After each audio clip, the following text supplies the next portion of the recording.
Halo, selamat datang kembali di channel Bevanti, tentunya ditemani bareng gue Koni. Dan gue Bayu. Dan ini adalah Bevanti. Di episode sebelumnya tuh kita udah sempat ngobrol-ngobrol soal perjalanan gue Bevanti dan juga Bayu ya.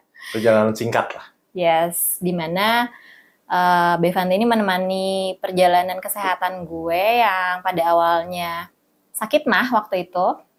Dimulainya yes. Yang kemudian dibatasi oleh kondisi pandemi sehingga nggak bisa mendapatkan layanan akses medis yang seharusnya pada saat itu. Pada saat itu COVID itu sulit ya.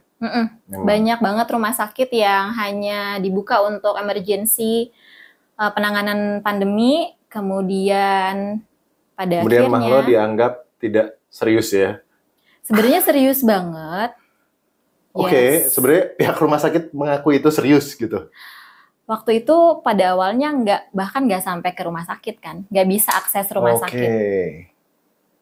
Jadi cuma bisa komunikasi sama dokter lewat WhatsApp, terus diresepin obat, yang mana sebenarnya obat yang sangat umum, termasuk obat yang sangat umum waktu itu. Jadi emang cuma buat nanganin si mahnya aja. Terus karena waktu itu udah konsumsi obat itu, yang mana adalah golongan antasida. Terus membaik, terus kemudian balik lagi. Terus gue melakukan kebodohan lah. Jadi karena sebelumnya kita suka nih cerita-cerita yang bodoh nih. Jadi karena sebelumnya itu merasa baikan, konsumsi si antasida itu, terus ya udah gue beli aja sendiri. Meresepkan diri sendiri. Yes.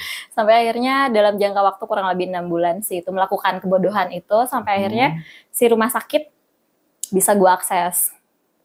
Ketemulah si dokter spesialis penyakit dalam. Waktu itu gue kondisinya sudah mengkhawatirkan, agak-agak dimarahin dan agak-agak ditembak sih sama dokternya waktu itu.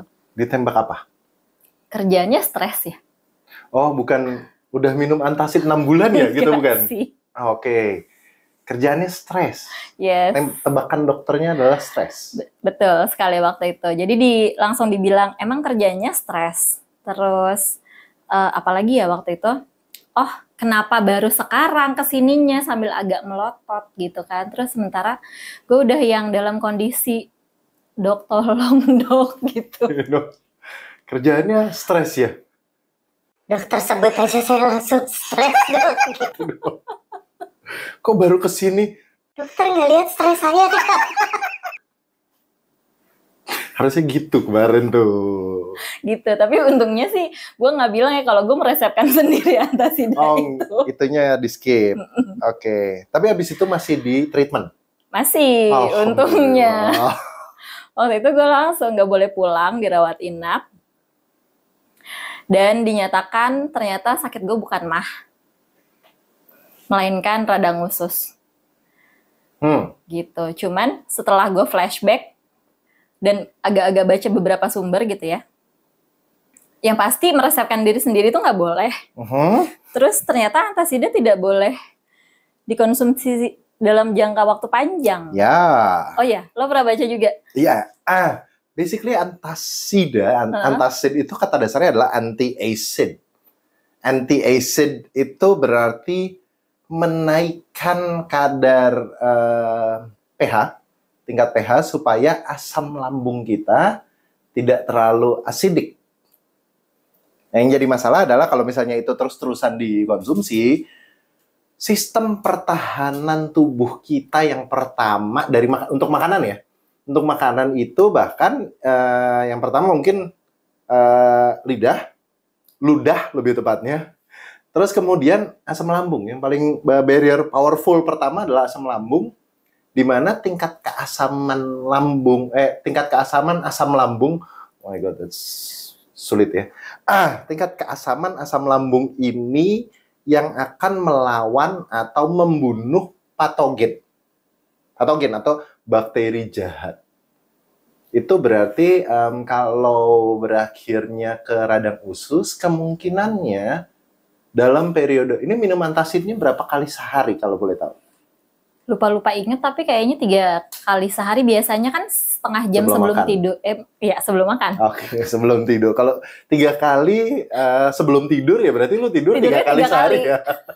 Enggak ya, sebelum makan nih ya? sebelum makan. Oke, sebelum makan itu berarti dalam periode si antasida bekerja, kemudian kan tujuannya antasida itu menaikkan pH lambung supaya kalau ada luka, kalau ada masalah di lambung ini, lambung kita tuh nggak tergerus sama Asam lambung. keasaman, Oke. sama asam lambung itu, gitu. Tapi jadinya lo kehilangan pertahanan lo untuk patogen.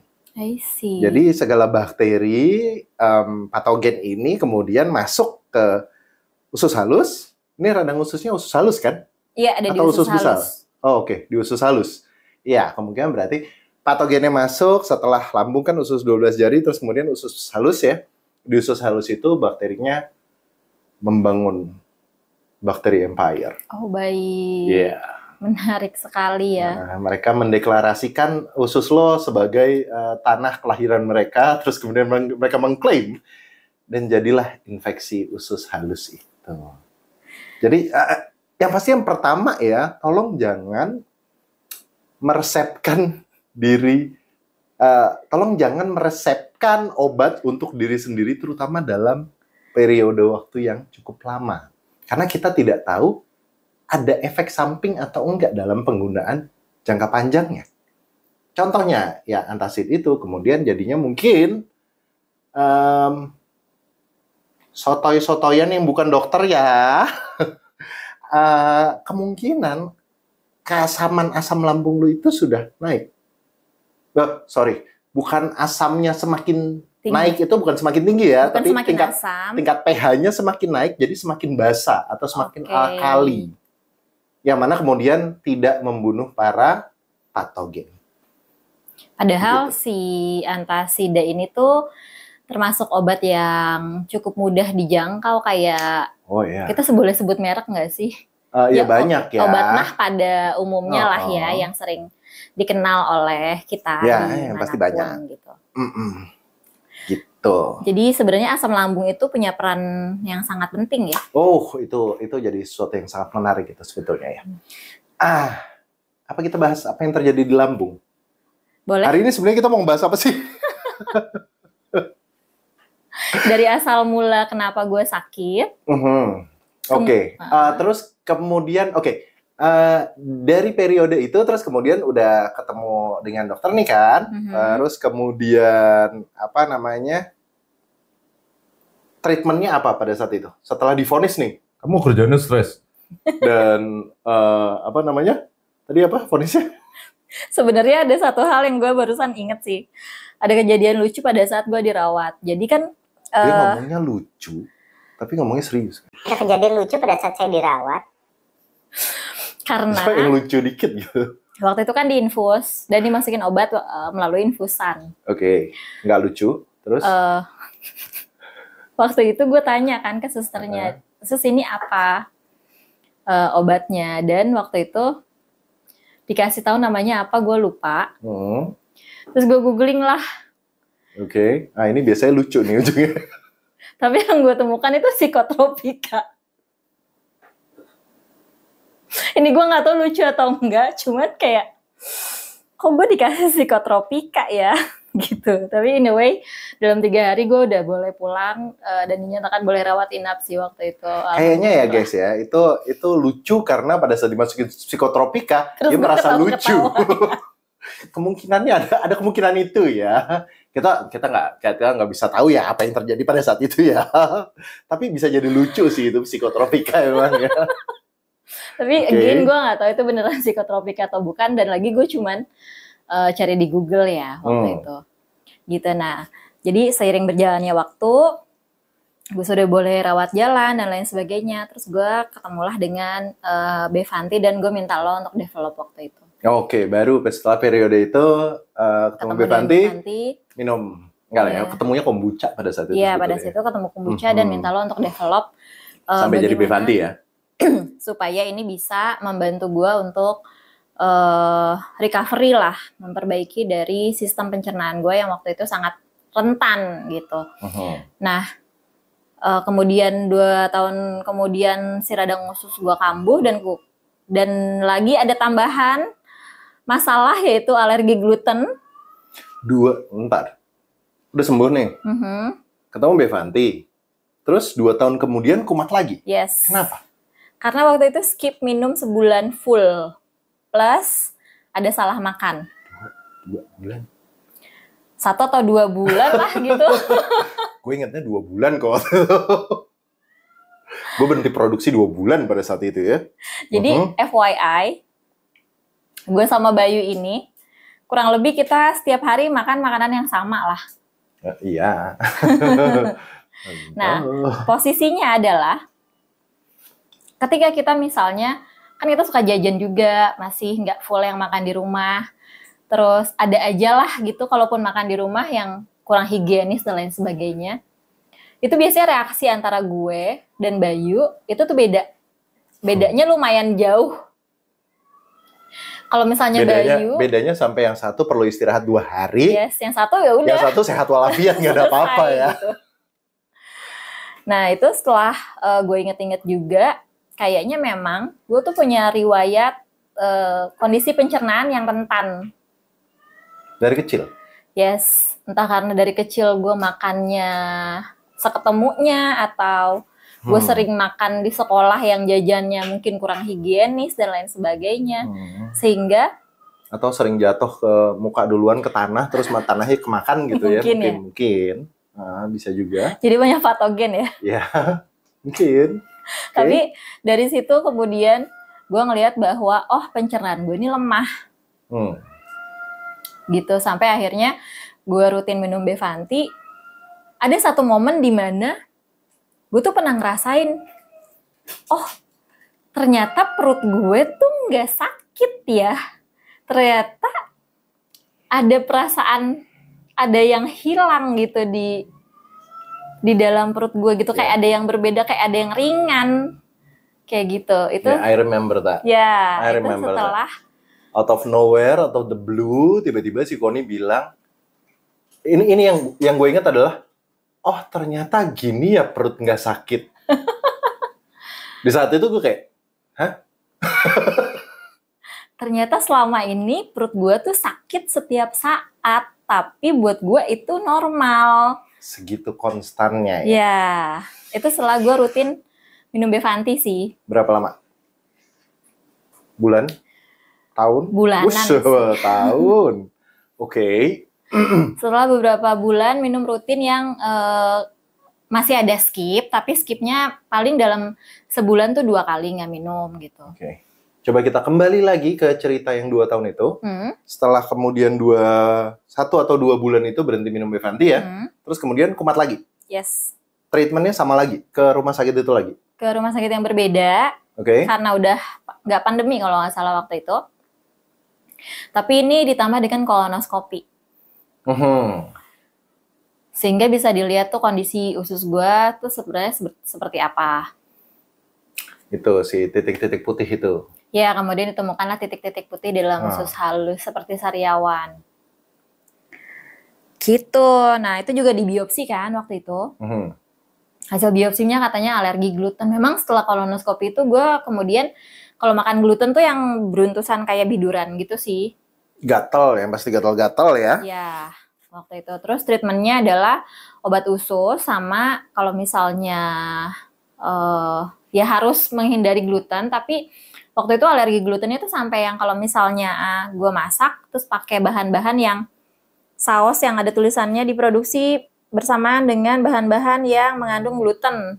Nah, itu juga nggak bisa. Kayak kecap asin, gue tuh belum menemukan waktu itu ya. Waktu gue masih alergi gluten itu, gue belum menemukan kecap asin yang tidak diproduksi atau tidak mengandung gandum. Oh ya, itu era. Wow. Pelik sekali. Gue ngebacain satu-satu. Ini apa? Ini apa? Sampai pada saat itu tuh punya list. Kalau mau nyari ini tuh adanya di supermarket itu. Kalau misalnya mau apa, adanya di sana. Yes. Kalau yang ini cuma bisa di online. Oh ya, that period. Itu menyebalkan sih. Nah, waktu itu sampai akhirnya minum Bevanti tetap. Karena gue Iya. consider dengan kondisi pencernaan gue yang sangat rentan itu. Jadi gue keep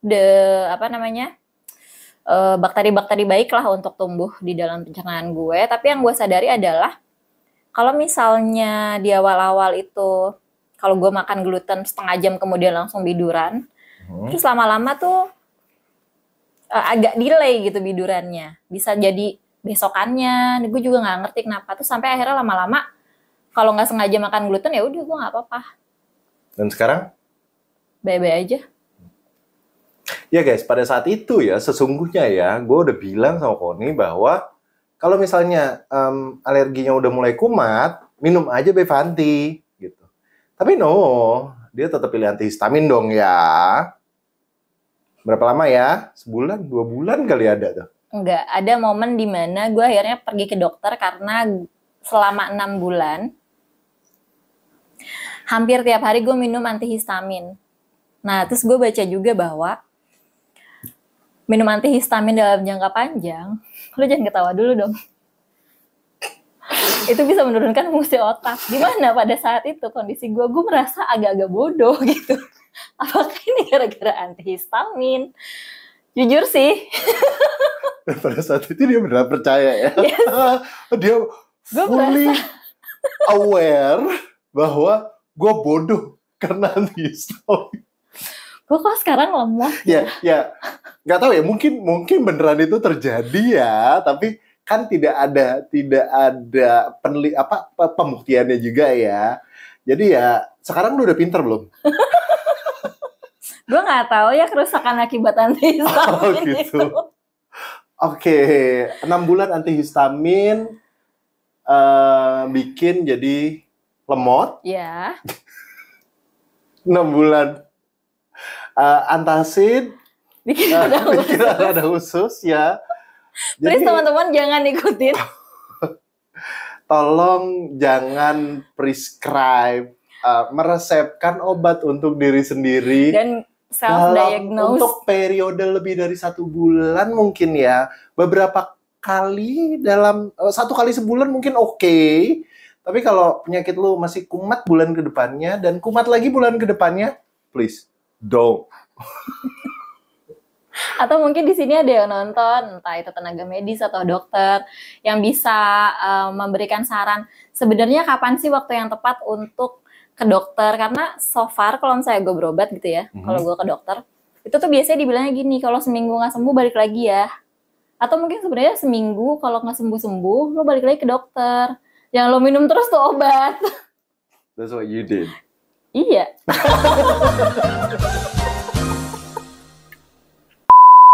Jadi gitu ya, penting banget jangan sampai Nggak, jadi mendiagnosa dari Google. Kalau misalnya memang dokter lu bilang seminggu nggak sembuh balik lagi, tolong balik lagi. Kalau dokter lu bilang seminggu nggak sembuh nggak usah balik, ya nggak usah ngotot juga minta obat lagi sama dokternya ya, gitu. Jadi Enggak, please. pembelaan diri. Oke. Waktu itu emang nggak dibilang kalau seminggu nggak balik, kalau seminggu nggak sembuh harus balik sih. Oke. Waktu itu pesannya adalah, ya sudah kalau alergi minum antihistamin. Kemudian pada saat setelah 6 bulan gue ke dokter yang lain ya, gue ke dokter umum, gue bilang kalau dok saya udah mengkonsumsi antihistamin kurang lebih 6 bulan hampir tiap hari. Dokternya pun tercengang. Antihistamin yang diminum tuh apa? Kandungannya cetirizine. Oh, si cetirizine HCl ya. Ya, itu tuh sampai katanya efek samping dari cetirizine itu katanya ngantuk. Di gue enggak. Ya mungkin emang otak lu telat aja sadar ngantuknya kali kan udah Karena lemot kan ya. Iya. Itu bisa jadi itu. Iya. Ini ngomong-ngomong soal alergi dan kondisi pencernaan dan kondisi kelembutan gue yang sangat random ini, waktu itu yang gue inget adalah kenapa gue akhirnya ke dokter, karena waktu itu tadinya gue mau minta ini untuk cek alergi. Oh, Karena tes alergi dalam periode 6 bulan itu kan gue sambil mengkonsumsi Bevanti kan. Nah, dari yang tadinya habis makan gluten langsung gatel, terus jadinya gue nggak makan apa-apa, atau kondisinya waktu itu gue nggak makan apa-apa tapi gatel. Jadi kayaknya itu efek dari hari sebelumnya yang tadi si delay itu gitu. Sehingga gue mau bilang sama dokternya, ini gue sebenarnya alergi apa? Karena bingung, makannya kemarin, kok gatalnya sekarang. Gatalnya sekarang gitu. Kayaknya gue udah nggak gatal, kayaknya gue udah nggak alergi gluten lagi gitu. Tapi terus akhirnya si dokternya bilang coba diobservasi aja dulu apa yang menjadi triggernya. Gitu, seperti itu. Nah, tapi kemudian terus gue inget-inget lagi kayaknya yang bikin delay mungkin adalah kandungan yang ada di Bevanti. Itu menurut lo gimana? Ya. Oke. Gimana ya? Jadi salah satu apa ya? Asik ajaiban. Salah satu hal yang gue paling suka dari fermented products dari Bevanti adalah probiotiknya ini ya. Probiotik itu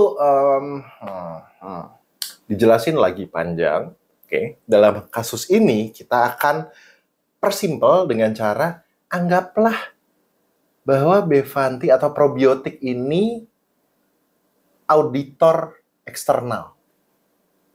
Oke. Jadi alergi itu adalah reaksi sistem imun badan kita yang overreacting. Jadi bayangin kalau misalnya ada sales gitu ya, terus kemudian kita suruh tolong jualan dong, pergi gitu. Terus kemudian mereka, oke, ini saya lagi jualan Pak. Kantor saya di Jakarta, saya lagi jualan di Balikpapan. Ya nggak gitu juga gitu kan.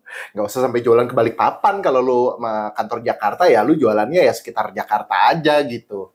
Jadi mereka overreacting. Mereka kemudian menyerang tisu-tisu di tubuh. Bisa sampai pembengkakan. Makanya kadang ada yang kalau di kulit kebanyakan jadinya gatel gitu. Ada yang jadi bengkak. Di Amerika itu cukup umum yang alergi kacang itu kan. Terus kemudian sesak napas gitu. Sesak napas itu karena ininya membengkak. Amandel. Ya, amandel, yes. Amandelnya itu kemudian membengkak gitu, terus kemudian nutup airflow-nya, nggak bisa napas. Atau lidahnya membengkak sampai nutup airflow. Gitu. Yang terjadi itu sebetulnya yang membuat pembengkakan itu adalah sistem imun kita sendiri. Jadi sistem imun kita overreacting. Nah, probiotik itu punya salah satu efek yang menurut gue senang banget dengan efek ini karena namanya keren. Imunomodulator.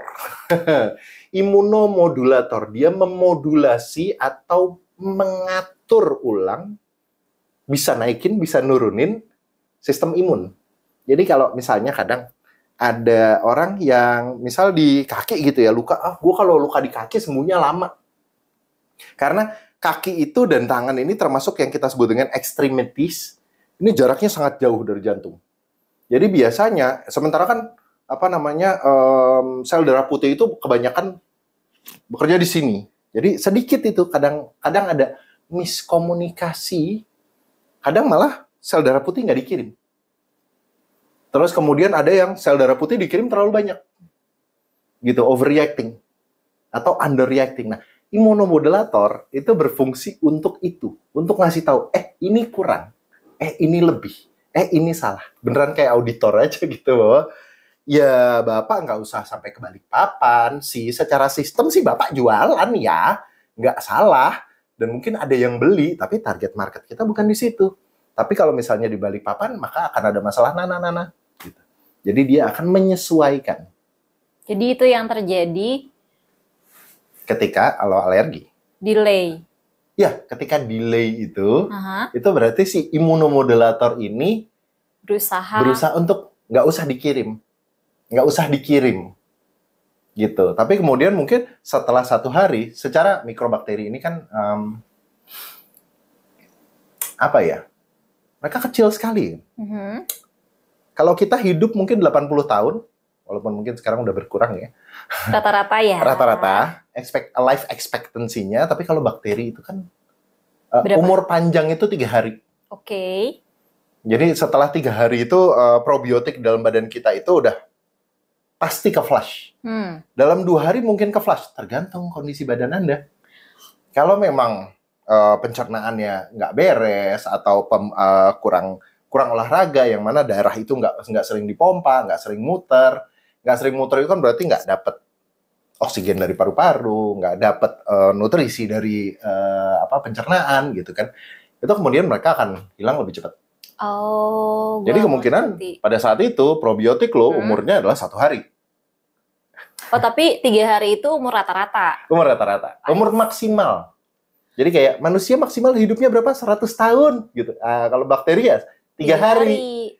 Tapi ya, apakah semua manusia hidup sampai 100? Kan enggak juga. Apakah bakteri hidup sampai 3 hari? Enggak juga. Sama aja gitu. Masih sangat tergantung dari kondisi di dalam badan kita. Gitu. Makanya kadang ke-delay sampai 1 hari. Tapi kan paginya gue minum Bevanti lagi. Iya, tapi itu kan dalam 1 hari itu mereka membangun kerajaan bakteri empire. Terus kemudian kerajaannya sampai runtuh. Terus datang lagi yang baru gitu. Tapi kan ada periode dari runtuh ini ke kemudian bakteri yang datang baru terus memulai membangun lagi. Era ya. Pergantian era. Di gap itu tidak ada imunomodulasi, maka kemudian terjadilah reaksi alergi itu lagi. Oke. Gitu. Jadi ketunda. Biasanya kalau lu terusin rutin probiotik, asupan probiotik, biasanya itu akan extend. Tuh, ke delay. Dari 1 hari jadi 2 hari. 2 hari terus kemudian bisa jadi gejalanya mereda. Dari yang sebelumnya suka gatal-gatal sekarang jadi agak merah. Oke, iya betul. Dari yang tadinya bidurannya kayak bisa setangan terus cuman 1 titik gitu. Tapi masih gatal. Tapi masih. Terus kemudian berkurang entah secara periode, frekuensi atau secara kualitas. Keburukan akan berkurang sampai pada akhirnya selama asupan probiotik itu masuk ya, rutin badan lo mikrobioma di dalam badan kita itu dipimpin oleh probiotik, dan kepemimpinan probiotiknya ini bertahan lama, maka kondisi badan biasanya akan membaik, terutama alergi akan menurun, reaksi untuk penyakit akan meningkat. Oh, bukan reaksinya, pertahanan akan penyakit akan meningkat. Bukan tidak mungkin kalau misalnya lu udah sehat gitu ya. Terus kemudian si probiotik ini kemudian melihat tidak ada yang perlu diperbaiki di lambung, tidak ada yang perlu diperbaiki di paru-paru. Oke, ayo kita coba ke liver, ke pankreas. Itu organ-organ udah sehat semua. Oke, ayo coba kita lihat sendi. Sendi itu enggak. Sendi enggak, tapi otot iya. Oke, otot akan diperbaiki. Bahkan sampai ke situ. Itu baru yang secara langsung. Yang secara tidak langsung masih banyak. Masih banyak lagi. Itulah menariknya probiotik itu. Menarik banget ya. Hanya dari imunomodulasi doang. Baru 1 topik. Baru satu dari 3 yang cukup penting ya, atau berapa? Udah banyak loh. Gitu. Baru dari 1 fungsi probiotik, imunomodulasi, itu yang pasti jelas ya. Pernah nonton film Cells at Work? Ya. Oke. Berarti kan kita ada tuh, atau ada 1 episode di mana tiba-tiba ada bakteri masuk ke dalam lambung. Diibaratkan sebagai monster besar, tiba-tiba menembus dinding lambung. Duar gitu. Terus kemudian mereka berusaha ngelawan tuh. Itu yang terjadi ketika kita sakit mah. Gitu. Terus pada saat di film itu kejadiannya pada saat si bakteri masuk itu, sel darah putih kelabakan banget itu. Oh iya. Nah, bakteri probiotik di sini itu sama-sama monster. Tapi monster yang baik. Jadi yang dilakukan probiotik pada saat di lambung itu adalah pada saat ada si patogen, si monster besar ini, lawan monster besar juga. Wah, abis ini kayak gue langsung nonton ulang nih. Oh iya, itu harus itu. Lu Lebih tuh datang monster jelas gede. lagi. Sementara kalau di situ dilawannya hanya oleh si sel darah putih. Gitu. Tapi kalau misalnya kita lanjutkan cerita probiotik ini, maka ceritanya adalah perang antar monster dalam lambung. Oke. Patogen lawan probiotik. Yang enaknya adalah patogen yang bisa ngelewatin asam lambung, yang bisa bertahan di asam lambung itu mayoritas itu yang pasti bisa, itu cuma ada satu yang tercatat. Yaitu? H. pylori. Oh. Helicobacter pylori, bukan Haji pylori. Iya, Helicobacter pylori. Sementara probiotik yang bisa bertahan dari asam lambung itu minimal ada 5 yang bisa. Yang paling umum itu adalah yang paling banyak ada di iklan. Lactobacillus. Lactobacillus strain itu bisa bertahan, bisa membangun bakteri empire di dalam lambung. Itu yang bisa jadi presiden? Itu yang bisa jadi, sebenarnya belum tentu jadi presiden. Oke. Tapi dia bisa jadi kepala gubernur lambung. Oh, menarik. Dia bisa jadi gubernurnya lambung. Wow. Karena ada gubernurnya ya? ada gubernur lambung, ada gubernur usus Usus. 12 jari, ada gubernur untuk usus halus, ada usus besar, ada di pankreas, di liver pun ada juga. Wow. Ginjal Gila. ada nggak ya?